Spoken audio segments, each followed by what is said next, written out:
बंगाल में टीएमसी के गुंडे मोदी जी के द्वारा भेजे गए पैसे को हजम कर जाते हैं।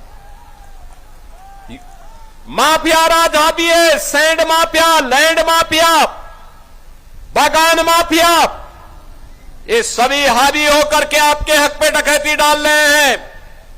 और मैं तो आपसे कहने के लिए आया हूं, ये माफिया का उपचार भी बीजेपी है। यूपी में बुलडोजर केवल सड़क नहीं बनाता है, ये माफिया, गुंडे और दंगाइयों की हड्डी पसली को भी एक करता है सड़क के साथ में। और ये केवल बीजेपी कर सकती है। और इसीलिए हम चाहते हैं कि बीजेपी की यहां पे सरकार बने और बीजेपी की सरकार बनाने के लिए नरेश राय को यहां से विजयी बना करके भेजना पड़ेगा।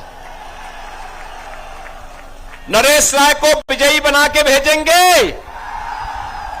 बहनों और भाइयों, बीजेपी का मतलब गौ माता को कटने नहीं देंगे और हिंदुओं को बंटने नहीं देंगे, इसकी गारंटी। आपके हक पर कोई घुसपैठिया आकर के कब्जा नहीं कर पाएगा, कोई कब्जा नहीं कर पाएगा। याद करिए, ममता दीदी को तो हिंदुओं से और जय श्री राम से चिढ़ जैसी हो गई है।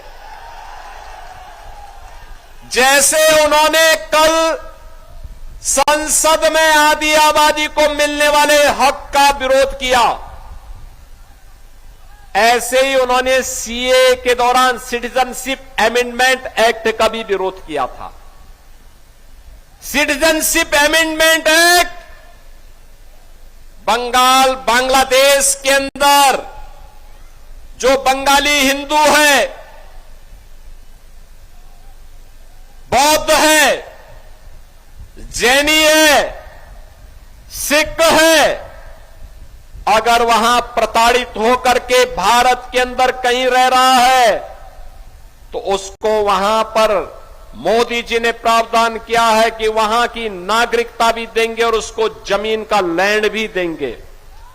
अभी मैं पिछले सप्ताह ही उत्तर प्रदेश के अंदर 1056 परिवारों को कब्जा दिया हूं, नागरिकता दिया हूं, जिन्हें बंगाल से निकाला गया था। सीए का विरोध टीएमसी, कांग्रेस, कम्युनिस्टों के द्वारा किया गया, लेकिन हिंदू कहीं भी होगा दुनिया के अंदर, हमारी सरकार डबल इंजन की सरकार उसके साथ मजबूती के साथ खड़ी रहेगी, उसकी सुरक्षा करेगी।